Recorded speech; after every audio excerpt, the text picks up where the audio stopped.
மாற்றுத்திறனாளிகளுக்காக பிரத்யேக ரோட்டரி சங்கம் இந்திய அளவில் முதல் முறையாக சேலத்தில் தொடங்கப்பட்டுள்ளது. மனிதநேய ஆர்வலர்களை மகிழ்ச்சியில் ஆழ்த்தும் இந்நடவடிக்கை குறித்து ஒரு சிறப்பு செய்தி தொகுப்பை தற்போது பார்க்கலாம். தெய்வத்தான் ஆகாதெனினும் முயற்சி தன் மெய்வருத்த கூலி தரும் என்கிறார் திருவள்ளுவர். அதற்கேற்ப மாற்றுத்திறனாளிகள் இந்த சமூகத்தை மாற்றும் திறனாளிகளாக வெற்றிகரமாக வலம் வருகின்றனர். எனினும் அவர்களுக்கான அங்கீகாரம் அவ்வளவு எளிதாக கிடைத்து விடுவதில்லை.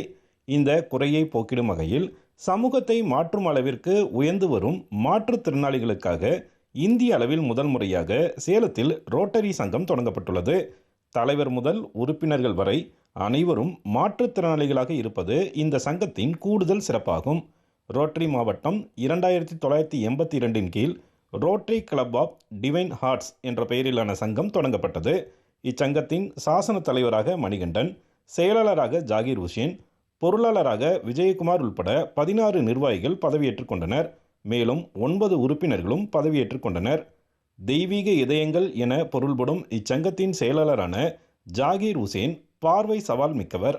புதிய சங்கத்தின் மூலம் மாற்றுத்திறனாளிகளுக்கான நலவாழ்வு திட்டங்களை முன்னெடுக்க உள்ளதாக அவர் தெரிவித்தார்.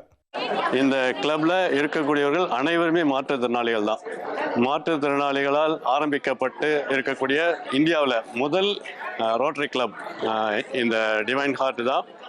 இந்த கிளப் தொடங்குவதற்கு முழு முன்னோடியாக இருந்தவர்கள் ஜிம்கானா ரோட்டரி, அவங்க தான் இதற்கான எல்லா ஏற்பாடுகளும் செஞ்சுருக்காங்க. இதில் நாங்கள் உறுப்பினரால் ஆனதுக்கு ரொம்ப சந்தோஷப்படுறோம். ஏன்னா இது வரைக்கும் நாங்கள் வானம் பார்த்த பூமி போல இருந்தோம். இனிமேல் மழை மேகங்களை போல இருப்போம். நாமும் மற்றவர்களுக்கு உதவுவதற்காக தான் இந்த கிளப் ஆரம்பிக்கப்பட்டிருக்குது. குறிப்பாக மாற்றுத்திறனாளிகளுடைய மேம்பாட்டிற்காக இந்த கிளப் ஆரம்பிக்கப்பட்டிருக்குது. கூடுதலாக அதாவது உதவி தேவைப்படக்கூடிய எல்லோருக்குமே நாங்கள் உதவி செய்யறதுக்கு தயாராக இருக்கோம். உடலில் குறை இருந்தாலும் மனதில் குறையில்லாமல் வாழும் வல்லமை கொண்ட மாற்றுத்திறனாளிகள் சமூகத்திற்கு உதாரணமானவர்களாக திகழ்கின்றனர். தங்கள் மீதான பரிதாபத்தை விட மதிப்பை மட்டுமே விரும்பும் மாற்றுத்திறனாளிகளின் புதிய முயற்சி மனித உரிமை ஆர்வலர்களை மகிழ்ச்சியடைய வைத்துள்ளது என்பது குறிப்பிடத்தக்கது. சேலத்திலிருந்து விஜயகுமார் குணசேகரன்.